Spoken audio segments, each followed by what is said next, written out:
Yo, my peoples, what's up? Welcome to Shelf Stories. Jason here with another episode of Shelf Help. This one is a quickie this time. Wanted to gather my thoughts to contribute to a discussion happening on Twitter nowadays concerning clickbait titles. A very interesting discussion is happening, and I've thought a lot about it, both as a YouTube creator and also as a psychotherapist. A person who's studied behavioral health my entire life, and my professional career is all about trying to understand why humans do what they do, and responding to clickbait definitely lands in that. So I want to try to contribute something constructive. Okay, what is the context? Why am I talking about this?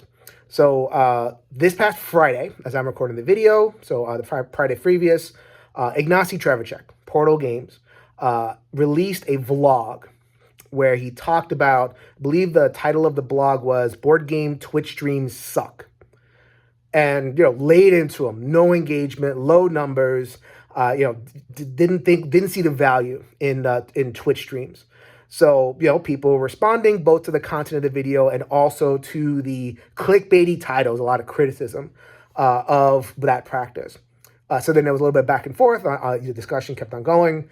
And then Monday, there was a follow-up vlog from Ignacy talking about, I have been trying to, get the word out about my channel. I do a lot of educational stuff about the board game design and teaching and that kind of thing. It has a certain number of views. And then I put out clickbaity stuff with a provocative subject, and it's a provocative title, double the views. More engagement, more visibility, more discussion, better. So so didn't understand why people were getting so mad. Well, I'll tell you why people were getting mad. I'm going to address this topic from two quick perspectives. One, why it works, and two, why it causes problems in the community, especially over the longer term. And if Ignacy's watching this, or for anybody else who is watching this, this is done with total respect. This is about the practice, not the person. I'm standing right next to my box of Robinson Crusoe designed by Ignacy. Lots of joy for me from that box. Also, Ignacy was the very first Twitter and the very first podcast guest that I ever had when I had a podcast in 2016 when I was nobody, very few listens, but Ignacy didn't care. He wanted to come on and talk board games, talk about his game. So, this is a total respect to the person, but just articulating some criticism of the practice of clickbait. Why does it work? Okay. So, again, I'm going to yada a lot of neuroscience and psychology over here. But the simplest way that I can put it is that we're not one brain. We're not one thing in this kind of skull that we have over here. It is probably best to think about it in terms of two halves. I call it upstairs and downstairs, or new and old. So the upstairs part, the up here, the new part is what we think about when we think about our brains, our thinking and our reasoning and our rationality. Our limbic system towards the middle has our love and our affection and all the good stuff. In terms of an analogy, I think of it like a family, like a big warm family get together where people have talking and buzzing all kind of stuff. But that is our upstairs brain. But there's a whole nother system that clickbait reaches that causes the problem. It bypasses the reason. It bypasses all the love and the understanding. It bypasses so much of what's going on in the upstairs brain and hits us in our downstairs brain. What's the downstairs brain? Fear, attentiveness to threat, reactiveness, fight or flight. If this is a house with a bunch of people that are talking, downstairs is a cave, a dungeon with an ogre in it. And that ogre is threat. That ogre is our fear, is our fight or flight. It's the responsible for one thing and one thing only, keeping this safe from danger. And so when that ogre is threatened, it has one job, protection. And it's going to protect itself no matter, using the only tool that it knows, or two tools, fight or flight. In the particular case of a clickbait title, you have bypassed the entire top of the brain and you have given food to the ogre. You're feeding the ogre. And what does that mean? It means a lot of things. Like neurologically, literally, what happens is when we're triggered down here, it's a lot of blood flow happens and a lot of neurological activity happens. Our amygdalas and our brain stems and our lizard brains, whatever you want to call it, lights up. And where reasoning brains don't get as much resources, don't get as much neural activity, we actually shut down here. So in terms of that, the video was kind of talking about, oh, I want to generate discussion.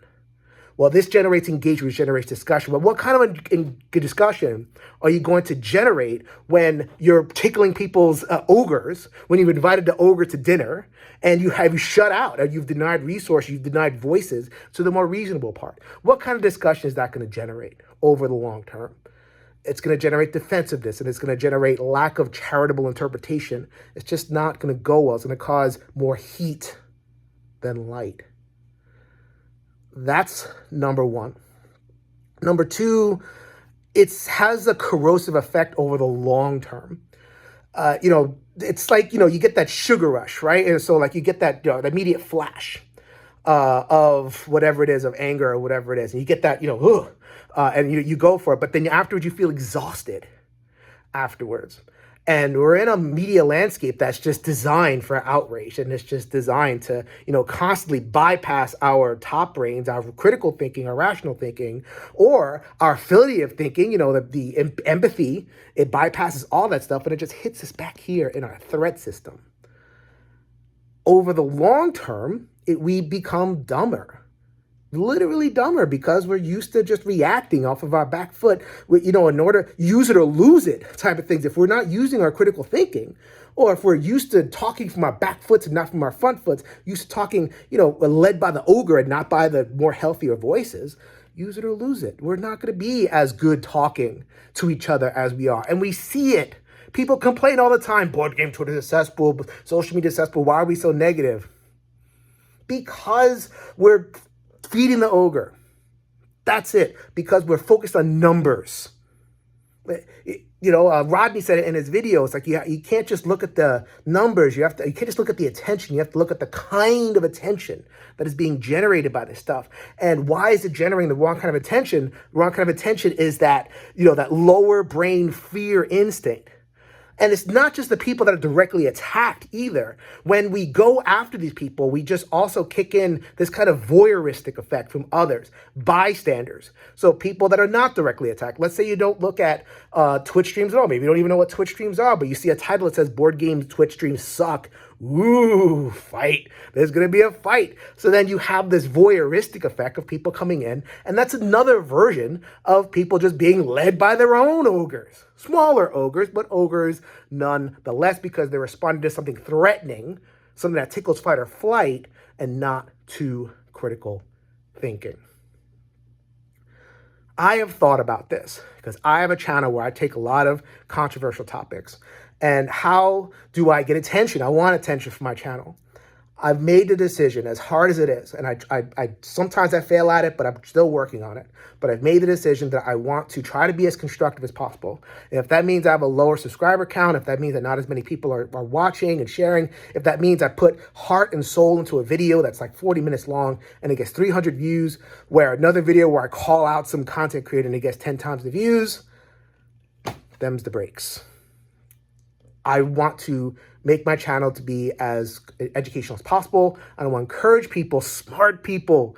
Ignacy, Rodney said he was disappointed. And the thing is like, yeah, dude, I also listen to Board Games Insider, listen to it for years. You have so much to contribute.